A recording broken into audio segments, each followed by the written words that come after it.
Welcome to Man Does Tech, where I solve the problems you didn't even know you had. You begin by making sure you have the device passcode and the iPhone 13 mini is updated. This matters because biometric settings require current software. Once unlocked, go directly to Settings, choose Face ID and Passcode and authenticate with your passcode. Tap Reset Face ID to remove the old scan. This clears stored facial data. Next, tap Set up Face ID to start a fresh enrollment.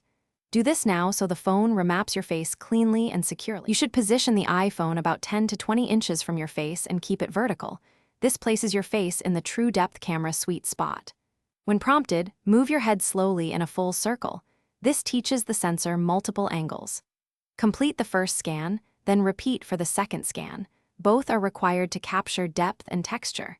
If you have a distinctive hairstyle or glasses, remove them briefly, then use alternate appearance later if needed.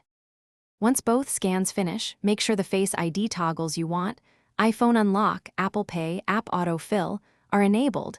This ensures the new face is used across services. If setup fails, first restart the phone and try again. Many glitches clear that way. Also wipe the true depth camera area gently and retry in good light.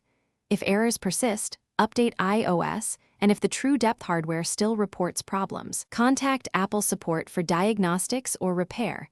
Hardware issues need professional help. Thanks for watching. If you found this helpful, don't forget to like and subscribe.